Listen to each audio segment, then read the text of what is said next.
예, 안녕하세요. 이번에는 8주차 행렬식의 성리에 대해서 알아보겠습니다.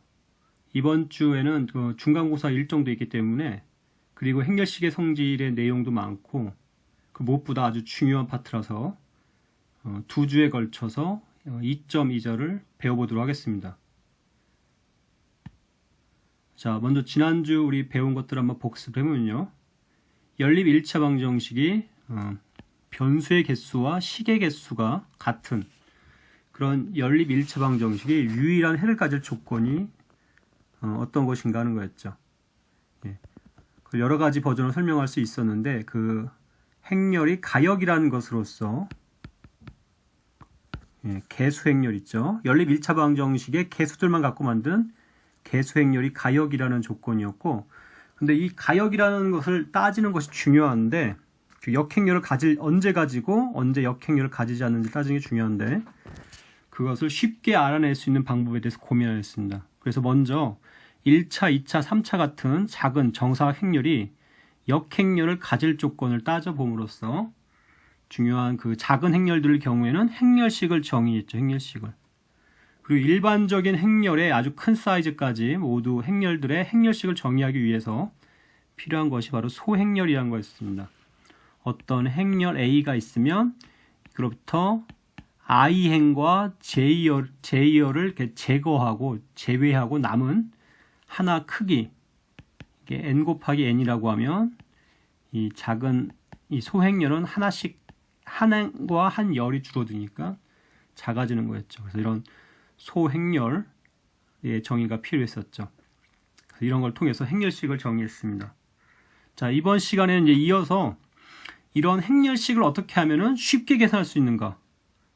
이런 행렬식을 어떻게 하면 쉽게 계산할 수 있을지 하는 문제죠. 그래서 이런 행렬식 계산할 때 어떤 성질들에 대해서 한번 알아보도록 하겠습니다. 자, 그것을 위해서 몇 가지 기호를 다시 한번 볼 텐데요. 한 가지 기호들을 행렬이 주어져 있을 때, A라는 행렬이 주어져 있을 때 아래쪽에 첨자를 붙여주는 것들은 A의 각 행들을 의미합니다. 그러니까 A sub 1, A1이라고 하는 건 A의 1행, A sub 2는 A의 2행 이런 식이죠.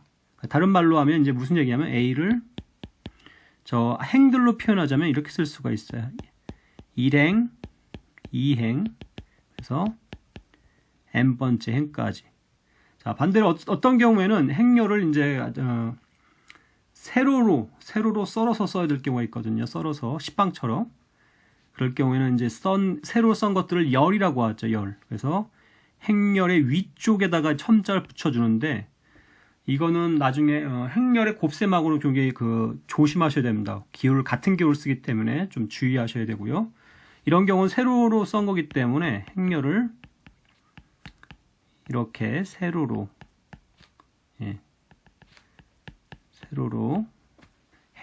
열 벡터들로 이렇게 표시할 수 있겠죠. 이 기호들 잘 보시고요. 자, 그러면 행렬식 계산에서 성질에서 가장 첫 번째 건 뭐냐? 바로 삼각행렬입니다. 삼각행렬.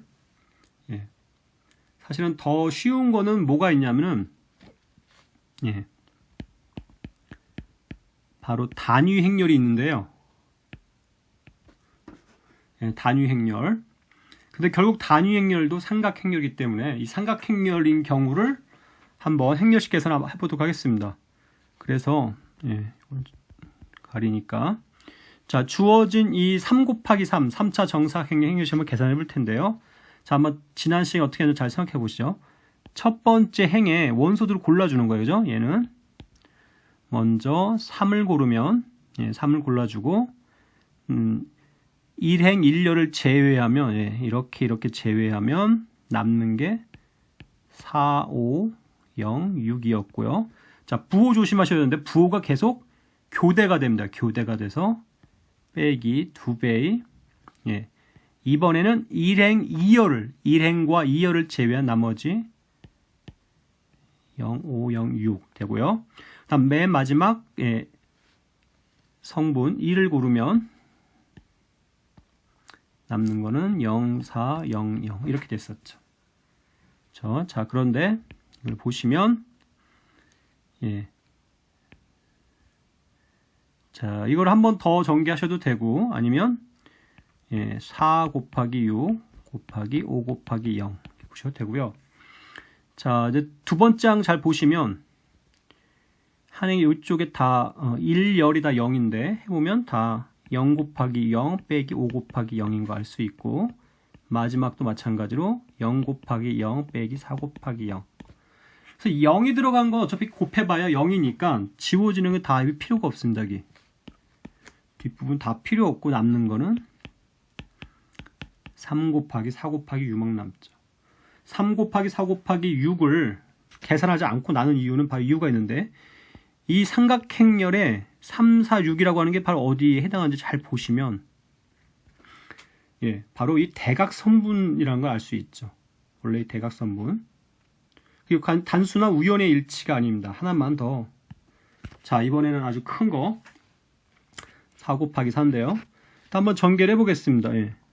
먼저 여기를 고른 일행에서 4를 골라서 일행 1열을 제외하면 남는 건 7, 6, 5, 9, 8, 0, 0, 10이 되고요. 남는 거는 빼기 3에 할 텐데 뭐 써볼까요? 0, 0, 0 이렇게 될 테고 다시 플러스 2에 어떤 모양이 나오고 다시 빼기 1에 어떤 모양이 나오겠죠. 그런데 제가 뒷부분을 간단히 쓴 이유가 있는데 여기 보시면 예, 여기 0이 있죠. 0. 예, 3 곱하기 3 같은 경우에 전개를 하실 때 여기에 0이 있고 이게 삼각행렬 모양이면 좀 전의 경우로 다시 돌아가는 건데 이거는 해보나 마나 이건 어차피 0이 된다는 거죠. 그리고 뒷부분도 잘 해보시면 잘 생각해 보시면 다 0이 된다는 걸 알 수가 있습니다. 그럼 첫 번째 항만 얘만 남는 건데 여기서 이것도 마찬가지로 이번에는 또 7, 6, 5를 따라 전개를 하면 똑같이 7에 남는 건 9, 8, 0, 10이 될 테고 빼기 6에 뭐 더하기 5에 또 뭐 이렇게 되겠죠.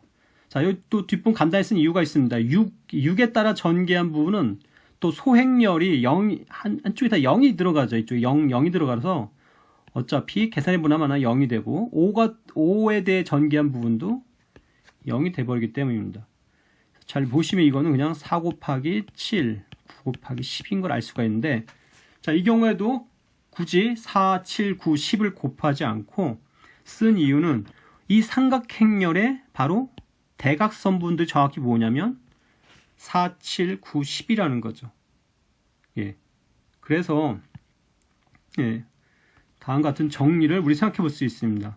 아직 증명하지 않았지만 삼각행렬의 행렬식은 대각선분들만 곱하면 되겠다는 거죠. 예. 자, 그 삼각행렬 같은 건 쉬운 형태이기 때문에 먼저 삼각행렬들을 행렬식 계산을 해본 거라 생각하실 수도 있고요. 조금 뒷부분에 다시 한번 짚겠지만은 이 삼각행렬이 진짜 기본이 됩니다. 이거랑 다 연결이 되기 때문에 이 삼각행렬 행렬식 먼저 계산하는 걸 아셔야 되는데요. 결과를 다시 한번 짚자면 삼각행렬 행렬식은 아주 쉬워요. 대각선분들만 곱셈을 해주면 됩니다. 자, 이제 증명을 해야겠죠. 예, 이거를 잘 알고 활용하면 되는데 그 전에 이것을 우리는 증명해야 되는데요. 자, 좀 전에 우리가 계산했다고 생각해보면 자, 4차 행렬식 계산을 하는데 결국 4차 행렬식은 무엇을 알아야 되냐면 그 소행렬들의 3차 행렬식, 그죠? 3차 행렬들의 행렬식 계산을 해야 되고요. 다시 3차 행렬식 계산을 위해서는 무엇을 알아야 되냐면 2차 행렬식을 알아야 되는 거죠. 그리고 뭐 여기서 멈춰도 되지만 사실 2차 행렬식은 1차 행렬식으로 연결된다고 볼 수 있습니다. 이런 관계들을 알 수가 있고요.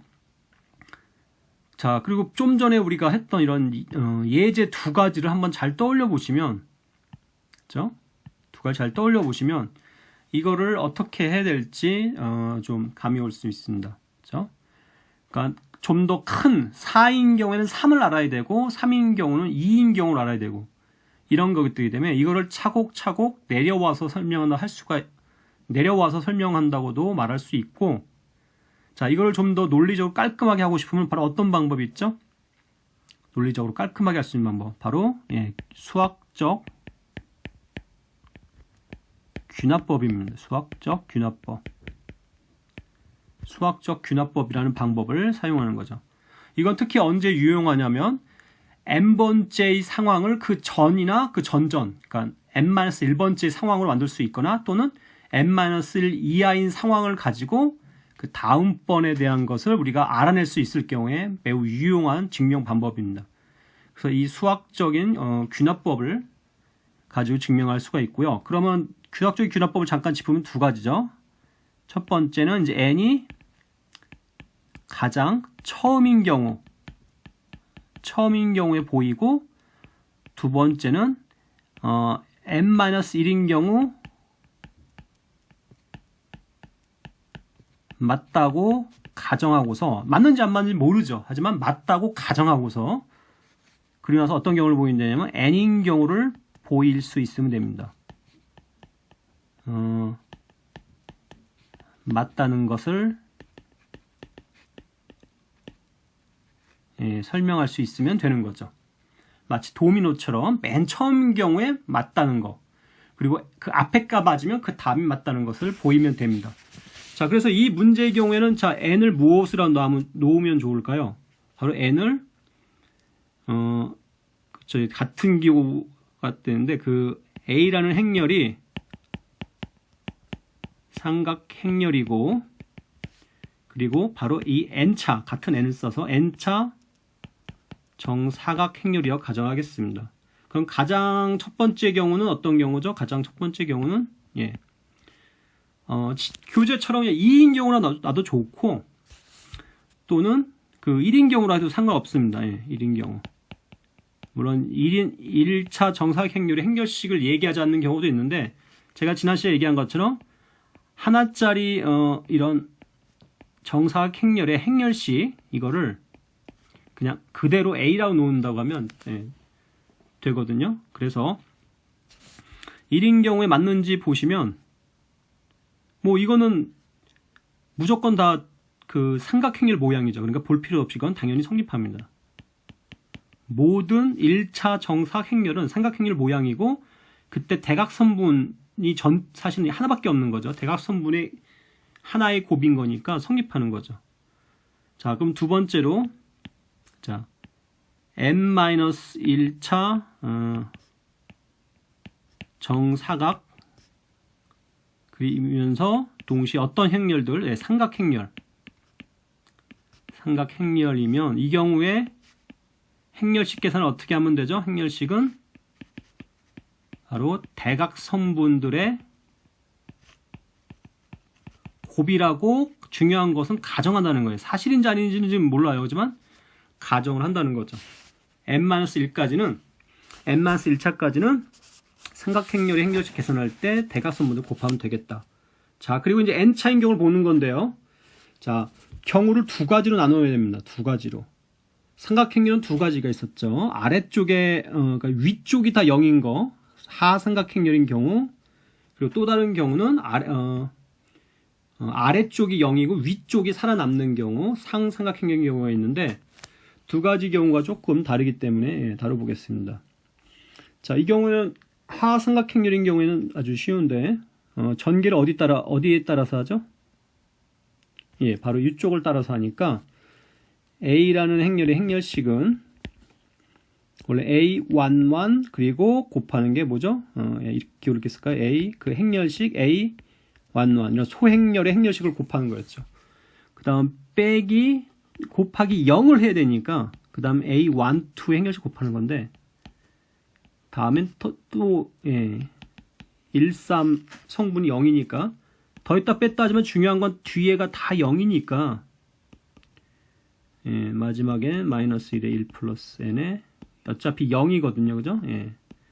식을 한번 떠올려 보시면 어차피 0을 다 곱하니까 볼 필요가 없다는 거죠. 이런 건 다 없어지고. 자, 여기만 보시면 되는데, 바로 중요한 게 이 소행렬.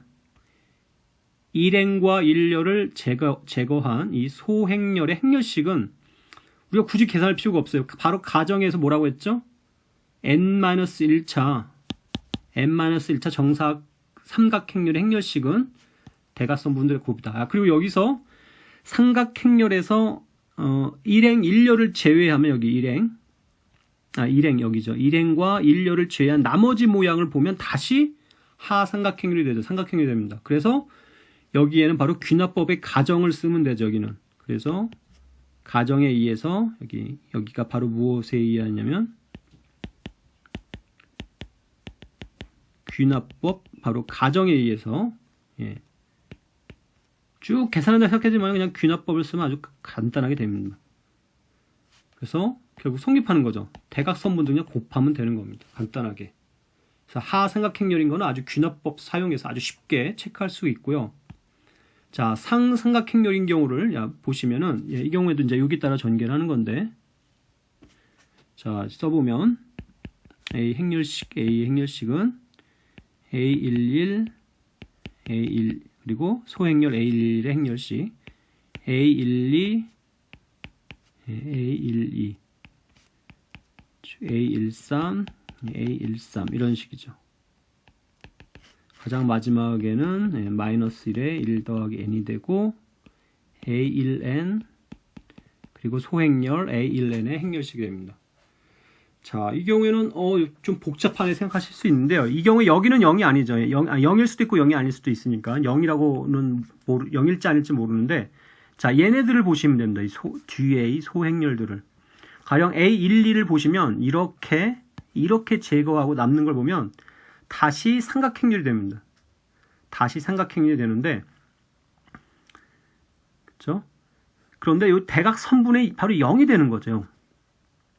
그래서 여기도 귀납법 가정에 의해서 0이 되는 겁니다. 여기 값이 0인 건데, 왜냐하면 여기 이유가 귀납법의 우리 가정에 의해서 이 대각선분들을 곱하는 건데, 요 대각선분들 얘랑 얘를 곱하는 건데, 하나가 0이니까 다 곱할 필요 없이 결국 0이 되는 거죠.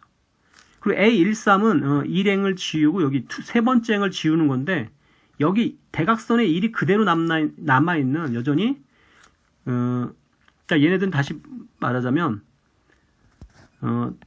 대각 성분 중 하나가 0인 삼각행렬인 거죠. 나머지도 다 마찬가지. 얘네들 다 마찬가지입니다. 그래서 결국 다 0이 된다는 얘기예요. 그 얘기는. 그래서 귀납법 가정에서 다 0이 되니까 여기 마찬가지로 귀납법 가정에 의해서 0이 되니까 이거는 A11에 A11이고요.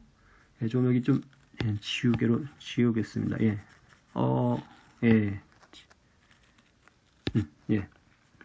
지워보면 이렇게 지우면은 남는 A11이라고 하는 소행렬이 이렇게 되는데, 이 대각선분이 바로 얘네들이죠. 그래서 이거는 A11에 나머지 대각선분 곱한 거니까 당연히 이 경우에도 성립하게 됩니다.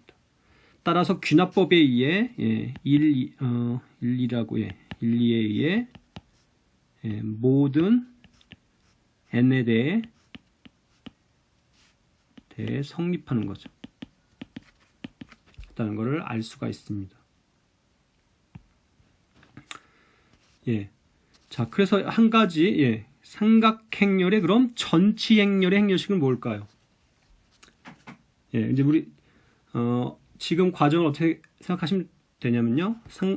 모든 임의의 모든 행렬들의 행렬식을 계산할 수 있어야 되는데, 일단 우리가 징검다리를 차례차례 우리 가까운 쪽부터 밟아 나가는 겁니다. 그래서 일단 삼각행렬의 행렬식 계산하는 건 알게 됐죠. 그죠? 어떻게 계산해요? 대각선분들을 바로 곱하면 되겠다는 거죠. 대각선분들을 곱하면 됩니다. 자, 그러면 조금 하나 넘어가서 삼각행렬의 전치행렬 행렬식은 어떻게 될까요? 잠깐 멈추고 동영상을 멈추고 잠깐만 한번 생각을 해보세요. 삼각행렬의 전치행렬. 그렇죠. 자, 뭐 쉬운 거 예를 들어 A, B, 0, C 이런 간단한 2차 삼각행렬이잖아요. 그죠? 이거에 트랜스포즈 전치를 해주면 어떻게 되나요? 대각 성분 그대로고 뒤집는 거죠. 뒤집는 거니까 이렇게 되죠. 이런 상삼각행렬의 경우에 전치해주면 하삼각행렬이 되고, 반대로 하삼각행렬은 상삼각행렬이 되겠죠. 어쨌든 중요한 것은 삼각행렬의 전치행렬 역시 다시 뭐가 되냐면 삼각행렬이 되죠. 따라서 전치행렬을 삼각행렬에다 해줬던 안 해줬던 결국 행렬식 계산은 대각선분들의 곱이 되고 역시 대각선분들의 곱이고 원래 삼각행렬과 변하지 않는다는 겁니다. 같다는 거죠. 변하지 않는다. 또는 기존 삼각행렬과 같다고 생각하면 된다. 전치해주기 전에 삼각행렬이나 전치한 후의 삼각행렬의 행렬식이 같다는 점 기억하시면 좋을 것 같아요.